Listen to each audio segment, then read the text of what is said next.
Alhamdulillah huwallazi khalaqal insana fi ahsani taqwim thumma radadnahu asfala safilin ilal ladzina amanu wa amilus solihat asyhadu an la ilaha illallah asyhadu anna muhammadan abduhu wa rasuluh. Allahumma salli ala Muhammad wa ala ali Muhammad wa sallim wa radiyallahu an kulli sahabati rasulillahi ajma'in. Alhamdulillah, syukur kita kepada Allah Subhanahu wa taala pada maghrib ini dihimpun oleh Allah di masjid ini. Semoga kita semua diberkahi oleh Allah Subhanahu wa taala. Serta selawat dan salam marilah kita mohonkan semoga tercurah kepada baginda Nabi Muhammad sallallahu alaihi wasallam sebagai uswah dan qudwah hasanah buat kita semua. Bapak-bapak, ibu-ibu yang dimuliakan oleh Allah, kita lanjutkan kembali kajian sirah nabawiyah kita masih di Perang Badar. Kita akan lanjutkan beberapa ibrah, beberapa pelajaran yang bisa kita ambil dari Perang Badar ini. Bapak-bapak, ibu-ibu yang dimuliakan oleh Allah, Perang Badar yang akhirnya dimenangkan oleh kaum muslimin ini tentu memiliki pelajaran-pelajaran yang sangat besar yang Allah ingin tunjukkan kepada kita.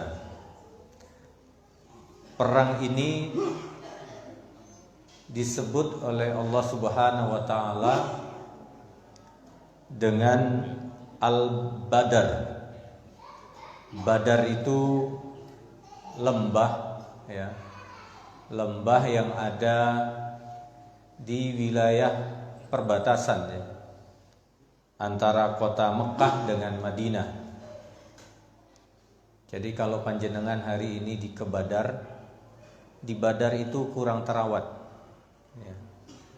Kalau jenengan sempat masuk ke wilayah Badar, dipastikan tempat itu banyak rumputnya, banyak batunya, dan berbau, ya. Karena ada satu sumur yang di sana, sumur itu seperti lubang buaya. Karena orang-orang kafir yang mati itu dimasukkan ke dalam lubang tersebut, tapi bukan lubang buaya yang ada di Jakarta, ya. Lubang buaya yang Rasulullah Shallallahu Alaihi Wasallam nanti akan berbicara langsung di bibir sumur tersebut, sampai Rasulullah mengatakan, ma wada'akumullah haqqa, bukankah janji Allah kepada kalian itu benar, kata Allah. Lalu sahabat berkomentar, ya Rasulullah, bukankah mereka itu sudah mati? Apa kata Rasulullah sallallahu alaihi wasallam? Pendengaran mereka jauh lebih kuat daripada yang engkau dengar. Jadi bapak-bapak, ibu-ibu yang dimuliakan oleh Allah Subhanahu wa taala, kalau pingin coba nanti ke Badar, silahkan. Tempatnya itu seperti tidak dipelihara oleh pemerintah. Mungkin banyak pertimbangan, ya pemerintahan. Yang kedua, tempat matinya Abu Jahal sangat paling bau, ya. Jadi sangat paling bau. Jadi kalau kita masuk ke sana akan lebih tersengat baunya itu dan tidak hilang-hilang. Kalau kita tanya kepada orang-orang yang ada di sekitar sana, sepanjang tahun, sepanjang masa, bau itu tidak hilang. Kalau memang itu bangkai, maksudnya bangkai yang masih ada, tentunya sudah hilang, ya, tertutup oleh pasir dan sebagainya. Ternyata tidak hilang, karena kepalanya Abu Jahal itu dipotong oleh Abdullah ibn Mas'ud. Jenengan kenal Abdullah ibn Mas'ud? Beliau ini adalah sahabat Nabi yang mulia dan beliau adalah ahli Al-Quran. Ya, ahli Quran. Jadi di saat dibawa kepada Nabi Muhammad SAW potongan kepala itu dan ditunjukkan oleh Rasulullah SAW, tapi tidak dijelaskan apakah Rasulullah memegang kepala Abu Jahal. Kalau saya membaca Al-Quran, Allah itu kalau bicara Abu Jahal, bicara orang-orang yang jahat, Allah itu seperti memberikan jarak. Bahkan kepada Nabi saja Allah memberikan jarak dengan itu. Kalimat jelek saja, nah Allah tidak mau melekatkan kepada Nabi Muhammad SAW.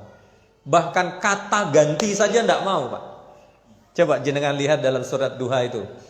Wadduha wal laili idza saja ma wadda'aka rabbuka wa ma qala. Mestinya kalimat itu wa ma qalaka. Mestinya gitu. Tapi Allah kata qala itu kan artinya jahat. Ya, ma wadda'aka rabbuka, tidak ada yang meninggalkan engkau Muhammad. Bahkan pilihan katanya adalah kata wada. Wada itu seperti haji wada. Ya, haji wada itu kan haji perpisahan. Perpisahan dengan siapa? Perpisahan dengan Allah Subhanahu wa taala. Dan Allah ingin menggambarkan kekasih hatinya itu dengan kata wada. Perpisahan antara diriku dengan Allah Subhanahu wa taala dengan Nabi Muhammad sallallahu alaihi wasallam. Ma wadda'aka, tidak ada yang meninggalkan engkau Muhammad, kata Allah. Ma wadda'aka rabbuka, pakai ka, Pak. Rabbuka, Rob digandeng dengan K. K itu untuk Nabi, digandeng Rabbuka. Coba perhatikan kalimat berikutnya. Wa ma qala, K-nya dihilangkan.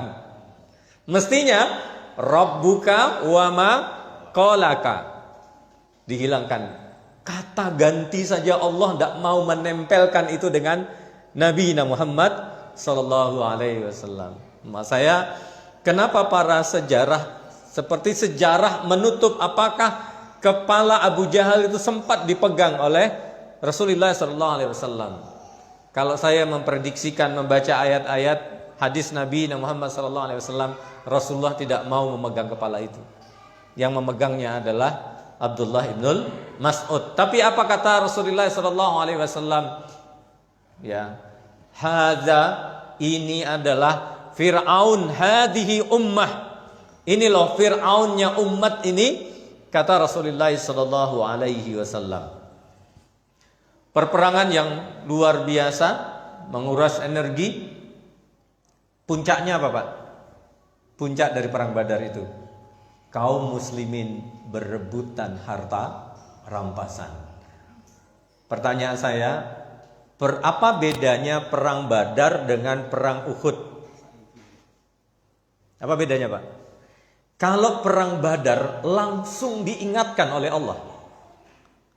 Karena terjadi sengketa yang mengatakan kami yang jaga Rasulullah, kami yang jaga logistik, kami yang masuk di kancah perperangan, kamilah yang berhak untuk mendapatkan harta rampasan. Sampai turun ayat yas'alunaka anil anfal qulil anfalu lillahi wa rasul. Kalau perang Uhud, Pak, perang Uhud kan belum sempat mendapatkan kemenangan itu. Tapi apa yang terjadi? Melanggar perintah Rasulullah sallallahu alaihi. Nah, Badar ini terjadi di hari Jumat. Di hari Jumat. Lalu Abu Bakar Siddiq itu wafatnya di hari Senin, Pak. Hari Senin kayak gini nih. Ini hari apa nih? Mau maghrib, Abu Bakar itu ketika nazak masih bertanya, apakah hari ini, katanya. Hari ini hari Senin, wahai Abu Bakar. Karena sudah tidak apa. Hari ini adalah hari Senin ya Abu Bakar. Menangis Abu Bakar. Yaumul mautin Nabi Muhammad sallallahu alaihi wasallam. Hari ini adalah hari kematian sahabatku. wa amutu fihi, dan aku pingin mati di hari ini. Masya Allah. Betapa sahabat itu merindukan Rasulullah sallallahu alaihi wasallam. Bahkan cita-cita kematiannya adalah cita-cita kematian di hari yang sama dengan Rasulullah dan bertemu dengan Nabi Muhammad sallallahu alaihi wasallam. Jadi pelajaran pertama Pak yang harus kita ambil, di setiap kemenangan, sesungguhnya kemenangan itu milik Allah. Jangan memperebutkan sesuatu tentang dunia ketika berada di titik kemenangan. Makanya Allah mengingatkan ketika Fathul Mekah terjadi, Rasulullah membawa 100.000 pasukannya masuk ke kota Mekah, dan Mekah takluk ketika itu di tangan Nabi Muhammad SAW. Apa yang diingatkan oleh Allah Subhanahu wa taala? Idza jaa nasrullahi wal fath wa ra'aitan nasa yadkhuluna fi dinillahi afwaja fasabbih bihamdi rabbika wastaghfir. Bertasbihlah, kata Allah. Itulah kemenangan sebenarnya. Jadi kemenangan kita Pak hari ini adalah kemenangan ketika kita masih mampu untuk sholat. Bukankah di sholat itu fasabbih bihamdi rabbika wastaghfir? Bukankah di sholat itu memuji dan beristighfar kepada Allah Subhanahu wa taala? Maka rugilah orang yang tidak sempat sehari itu dia bertasbih, beristighfar kepada Allah Subhanahu wa taala. Coba perhatikan, perang Badar, perang Fathul Mekah itu 100.000 pasukan. Pasti takluk kota Mekah itu Pak. Pasti takluk. Kalau orang memastikan sesuatu dia akan bisa menaklukkan sesuatu, mestinya dia sudah bergembira dengan kemenangannya. Tapi diingatkan oleh Rasulullah Allah Subhanahu wa taala, fasabbih bihamdi rabbika wastaghfir. Maka Rasulullah keluar dari depan Ka'bah, beliau naik ke atas onta baginda Nabi Muhammad sallallahu alaihi wasallam. Jenggotnya Nabi itu basah dengan air mata dan menetes di punggungnya onta baginda Nabi Muhammad sallallahu alaihi wasallam. Itulah kemenangannya. Qad aflahal mu'minun alladzina hum fi salatihim khashi'un. Siapa yang aflah? Siapa yang menang sebenarnya? Orang-orang yang fi salatihim khashi'un. Siapakah mereka? Fasabbih bihamdi rabbika wastaghfir. Terakhir, innahu kana tawwaba. Tawwaba Pak, kalimatnya fa'ala, tidak hanya sekali. Tawwaba. Taubatnya itu, taubat itu kan begini. Orang lurus kayak rel kereta api, tahu-tahu nyimpang. Nah, setelah itu dia kembali, itu namanya taba. Posisinya sudah lurus, nyimpang, balik lagi, itu namanya taba. Fasabbi bihamdi rabbika wastaghfir innahu kana tawwaba. Makanya fasabbih itu artinya adalah seperti orang yang berenang. Dulu pernah saya sampaikan di sini. Orang berenang, bagian atasnya tidak menyentuh air, bagian bawahnya menyentuh air. Sifat berenang kedua artinya dia selalu bergerak. Selalu bergerak. Untuk apa? Kalau tidak bergerak, orang berenang akan tenggelam namanya, nyemplung. Tidak balik lagi seperti batu. Ya, ada ibu-ibu yang berenang ala batu. Masuk nggak balik lagi. Itu nggak bisa berenang berarti. Artinya Allah, tempat yang kering ini, yang atas ini adalah fasabbih bihamdi rabbika wastaghfir innahu, karena kita ini manusia, makanul khata' wan nisyan, tempat kita lupa, salah, khilaf. Innahu kana tawwaba. Dia tahu kemana dia akan kembali. Maka Rasulullah membaca itu sambil menangis. Fasabbih bihamdi rabbika wastaghfir innahu kana tawwaba. Qad aflahal mu'minuna alladzi an salatihim. Masya Allah, Pak. Nikmat yang terbesar yang Allah berikan kepada kita adalah kita masih sempat untuk membaca istighfar, masih sempat membaca tasbih, tahmid. Coba jenengan lihat apa yang jenengan baca ketika rukuk tadi. Subhana rabbiyal, itu kan pengakuan, Pak. Allah itu senang diakui. Jenengan senang nggak diakui? Senang diakui. Allah itu senang diakui. Nanti, Pak, hadis Nabi Muhammad SAW menjelaskan tentang seorang yang ditimbang fil mizan. Ya, fil mizan. Kalau kemarin saya menceritakan Rasulullah mengeluarkan seperti butilan telur yang bercahaya. Setelah itu dimasukkan ke dalam timbangan dan timbangan itu berbalik, Pak. Berbalik. Kenapa? Karena telur yang bercahaya itu adalah solawat seorang hamba kepada Rasulullah SAW. Di lain waktu Rasulullah SAW bercerita, ada seorang yang di mizannya ketika timbangannya dosanya lebih berat daripada amalnya. Setelah itu Rasulullah SAW mengeluarkan kotak kecil. Setelah itu Rasulullah SAW coba timbang dengan ini, katanya, dengan kotak yang kecil ini. Maka kotak kecil itu ternyata membuat beban berat amalnya lebih besar daripada amalan-amalan dosanya. Ketika ditanya oleh malaikat, apa itu, katanya?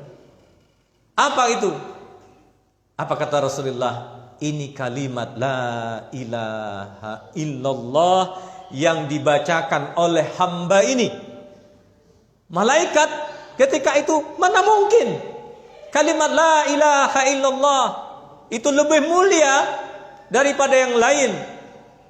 Maka turun hadis kursi dari Allah Subhanahu wa taala, itu namaku. Ya, itu namaku. Hambaku sedang memujiku, kata Allah Subhanahu wa taala. Makanya ketika kita berdoa, maka diminta untuk membaca Asmaul Husna. Untuk membaca Asmaul Husna. Kenapa, Pak? Karena timbangannya begitu berat. Jadi jangan tinggalkan sekali-kali untuk tidak membaca Asmaul Husna, Sayyidul Istighfar, Kalimatut Thayyibah. Kenapa? Karena timbangannya begitu besar. Kenapa di awal-awal akhir-akhir perang Badar itu terjadi para sahabat seperti itu? Lalu diingatkan oleh Allah Subhanahu wa taala. Itulah sifat manusia, Pak. Allah ingin ajarkan kita, di saat kita menang kadang terlalu lalai dengan Allah Subhanahu wa ta'ala. Maka Allah mengatakan, yas'alunaka anil anfal qulil anfalu lillahi war rasul. Fattakullah wa aslihu dzata bainikum wa atiiullah wa rasulah in kuntum mu'minin. Ditutup dengan mukmin, Pak. Jadi tantangannya begini. Kalau memang kalian taat kepada Allah dan Rasul kalian, harta itu tidak ada apa-apanya. Seolah Allah bicara begitu. Apa yang kita nggak malu kalian meminta kepada Allah dan Rasulnya setelah kemenangan ini? Bukankah kemenangan ini aku yang memberikan, kata Allah Subhanahu wa ta'ala. Lalu kalian meminta membagi hasil ghanimah. Ghanimah itu, bukankah itu adalah milik Allah dan Rasulnya? Seolah Allah mengatakan, fattakullah, jaga hati kalian dengan Allah, kata Allah. Fa aslihu dzata bainikum, maka saling perbaikilah tentang diri kalian. dan taatlah kepada Allah dan Rasulnya kalau kalian benar mukminin. Mukminin isi ism fa'il, Pak. Ism fa'il itu imannya sudah kokoh, imannya sudah kuat. Siapa mereka? Adalah para sahabat. Mereka ada Abu Bakar, ada Umar, ya, ada Huzaifah, ada sahabat-sahabat di sana. Itu yang pertama. Lalu Allah menjelaskan tentang orang mukmin tadi. Tentang orang mukmin yang kokoh tadi. Apa kata Allah? Innamal mu'minuna alladzi idza dzukirallah. Dzukira itu dibacakan. Ism majhul. Dibacakan. Enggak membaca, Pak. Dibacakan berarti mendengar. Makanya ketika imam membaca Al-Fatihah itu sifatnya mendengar. Sifatnya mendengar. Mendengarkan apa yang dibaca oleh imam. Karena sifat jamaah kita adalah al-ma'mumu ya ummul imam. Karena makmum mengikuti imam. Tak boleh begini. Mentang-mentang imamnya agak cepat, kita memperlama sujud kita. Tak boleh. Kenapa? Karena makmum ya ummul imam. Karena makmum ya ummul imam. Itu sifatnya begitu. Nah, sifat dasar dari sholat berjamaah itu seperti itu. Maka tidak boleh mendahului imam atau ya mengakhirkannya. Ya, enggak boleh. Innamal mu'minuna alladzi idza dzukirallahu wajilat qulubuhum. Wajilat itu begini, Pak. Ada yang pernah waktu gempa di Jogja. Gempa di Jogja itu, Pak, bumi itu seperti tikar yang jenengan seperti ini kan. Nah, kira-kira seperti itu.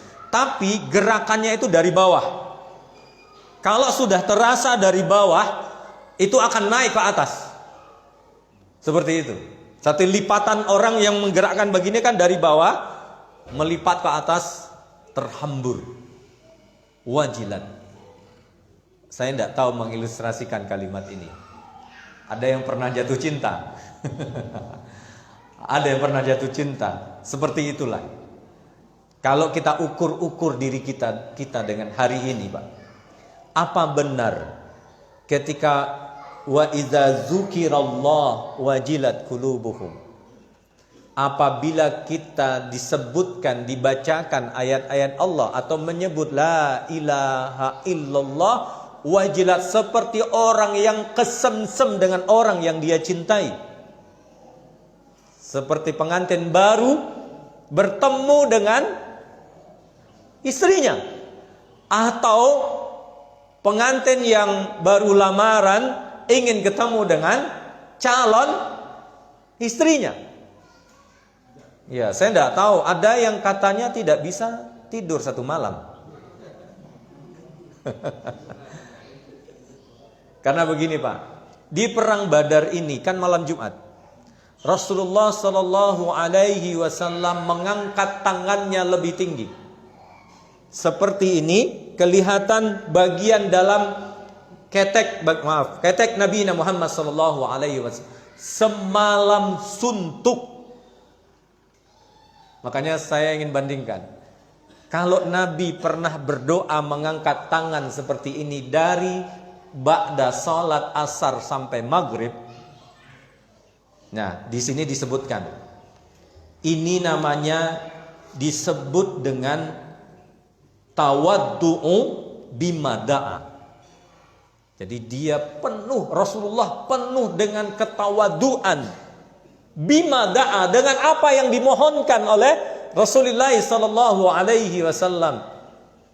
Sampai Abu Bakar Siddiq menyampaikan ke Rasulullah sallallahu alaihi wasallam, "Cukup ya Rasulullah, kafa ya Rasulullah." Karena ridha Nabi, selendang Nabi itu jatuh, Pak.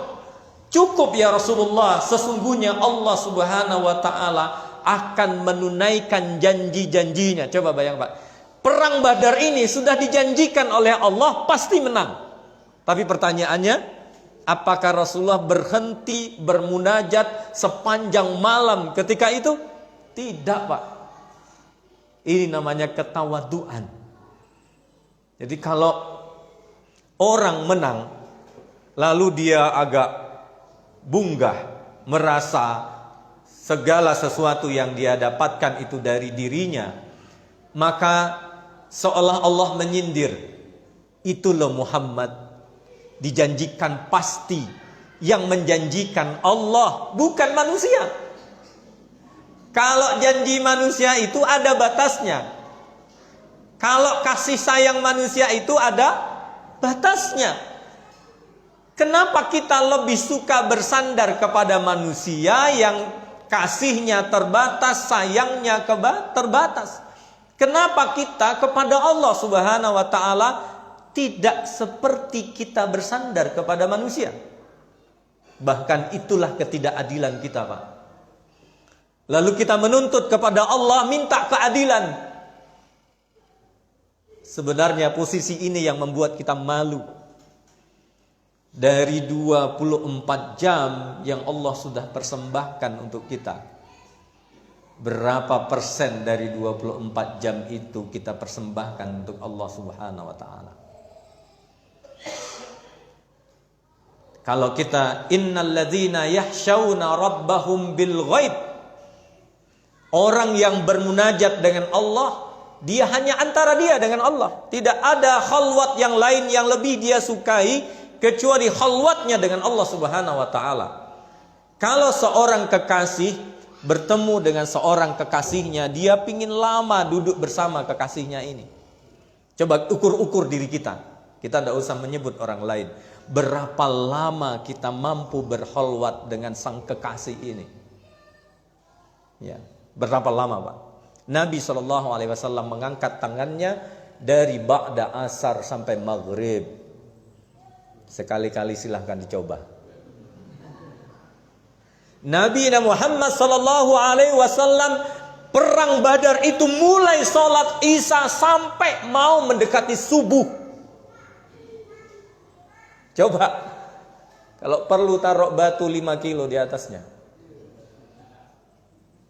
Nabi, Pak, Nabi dijanjikan pasti kemenangan. Tapi Rasulullah SAW, bentuk ketawaduan Rasulullah sallallahu alaihi wasallam, bahkan sekali Rasulullah sallallahu alaihi wasallam.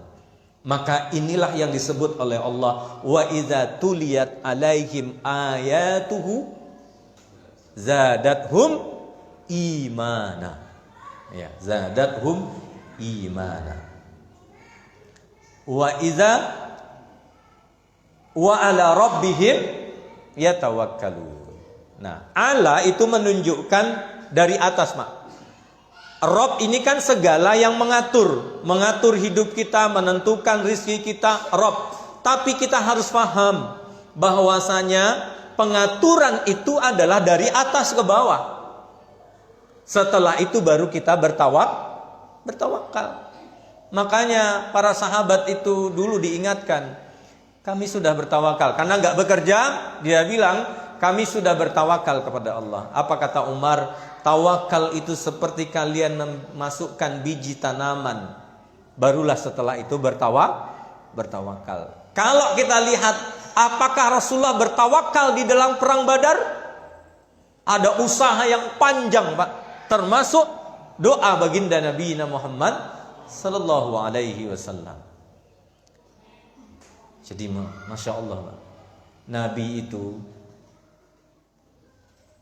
dakwahnya 23 tahun. Mulai berdakwah 37 tahun Nabi sudah berhenti berdagang. 3 tahun berhalwat di bukit-bukit. 40 tahun turun ke lapangan. Tidak ada nikmatnya menurut orang materialisme kehidupan Nabi itu. Coba jenengan hitung. Pernahkah Rasulullah sallallahu alaihi wasallam datang ke Jatim Park menikmati senja, melihat sunrise dan sunset? Apakah Rasulullah Shallallahu Alaihi Wasallam pernah berlari-lari dengan Aisyah di mall? Pernah, Pak. Isinya tangisan, tangisan Khadijah, tangisan Fatimah, yang saat Khadijah menyusui Fatimah yang keluar bukan air susu, tapi adalah darah yang keluar. Di saat Khadijah menghabiskan seluruh hartanya di jalan Allah Subhanahu wa Ta'ala. Di kota Mekah, Nabi melihat Sumayyah, wanita pertama kali yang mujahid, yang syahid di jalan Allah Subhanahu wa Ta'ala, dipanaskan tombak sehingga keluar warna merahnya, ditusukkan dari duburnya sampai ke lehernya. Dilihat oleh Rasulullah Sallallahu Alaihi Wasallam, seolah tidak ada hentinya, Pak. Hari ini berganti, besok ujian lagi, besok ujian lagi, besok ujian lagi, besok ujian lagi. Kalau kita mengeluh, Pak, dengan dunia ini, dengan semua ujian kita dengan dunia ini, maka bacalah sirah Nabi mulai 40 tahunnya sampai 60 tahun, 63 tahunnya. Tanyakan, kapan Nabi Muhammad bisa istirahat? Seorang Khalilullah, Habibullah, Jalilullah, tidak pernah istirahat. Hanya solatlah tempat istirahat baginda Nabi Muhammad Sallallahu Alaihi Wasallam. Karena itu yang disampaikan oleh Rasulullah kepada Bilal, Arrihna ya Bilal, istirahat kami wahai Bilal. Jadi istirahat Nabi itu kapan? Di saat sholat, Pak. Malam. Bangun malam setelah tahajud, datang ke rumah anaknya, datang ke rumah Ali bin Abi Thalib, datang ke rumah Fatimah. Ayo bangun nak, bangun, bangun. Ini dunia, kata Rasulullah Sallallahu Alaihi Wasallam, bukan tempat kita. Bangun. Rasulullah Sallallahu Alaihi Wasallam baru tahu, Pak, di pundaknya Fatimah di sini ini ada gumpalan hitam. Gumpalan hitam. Kenapa gumpalan hitam itu? Karena membawa air kendi di atas pundaknya Fatimah radhiyallahu an. Saya ingin sampaikan kepada ibu-ibu, apa yang hitam di pundak ibu-ibu hari ini untuk mujahid fi sabilillah. Pakaian Fatimah 77 tambalan. 70 tambalan.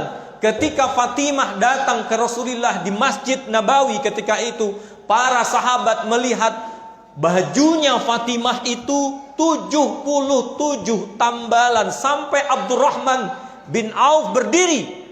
Ya Rasulullah, bukankah hari ini engkau menguasai dunia 3/4 dunia, termasuk Indonesia ini?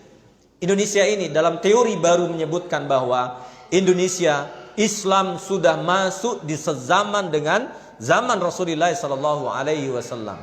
Bukan dengan teori dari Persia. Bukan. Kenapa? Ditemukan ada kendi. Kendi itu mangkok Cina di Malang. Tulisannya ada numerik, ada numberik, dan itu didatangkan dari Cina. Cina itu diutus oleh utusan Rasulullah masuk ke Cina, dan itulah yang mengirim ke Indonesia.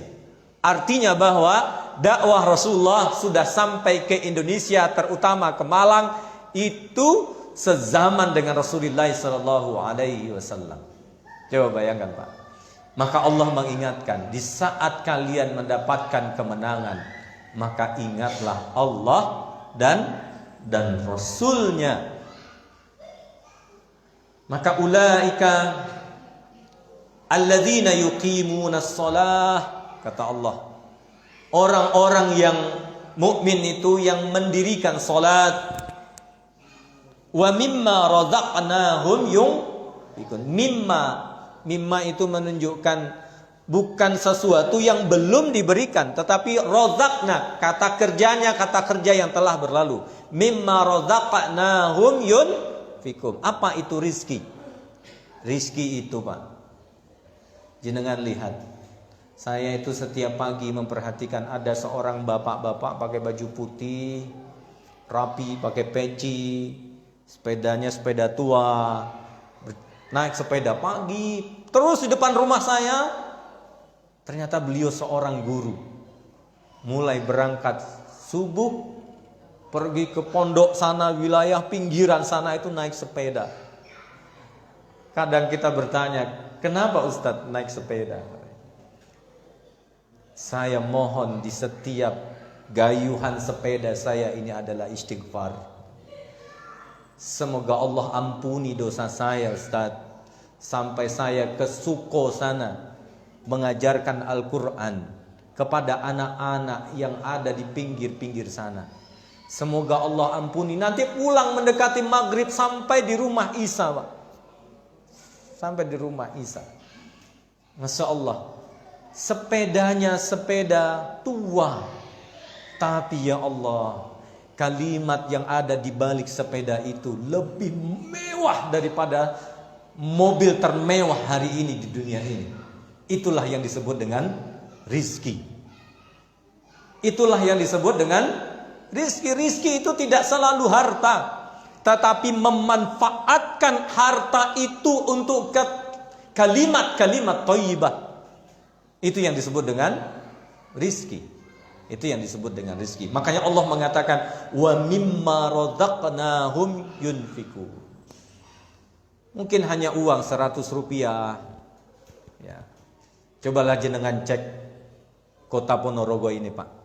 Ba'da subuh cobalah naik sepeda atau jalan kaki. Pastikan ada saudara-saudara kita yang di sekitar Ponorogo ini yang belum bisa membeli sarapan, Pak. Cobalah cek. Nauzubillah. Ini kalau ini terjadi di sekitar Masjid Ahmad Dahlan ini, tanggung jawab takmir. Tanggung jawab takmir dan tanggung jawab kita bersama. Insya Allah. Makanya ibu-ibu di sini luar biasa memang. Setiap hari Selasa malam Rabu disiapkan siraman rohani dan siraman jasmani. Semoga saya doakan ke yang berinfak, kepada yang memasak, ya, semoga itu menjadi saksi nanti di yaumil akhir kelak. Aku qauli hadza astaghfirullahalazim. Assalamualaikum warahmatullahi wabarakatuh.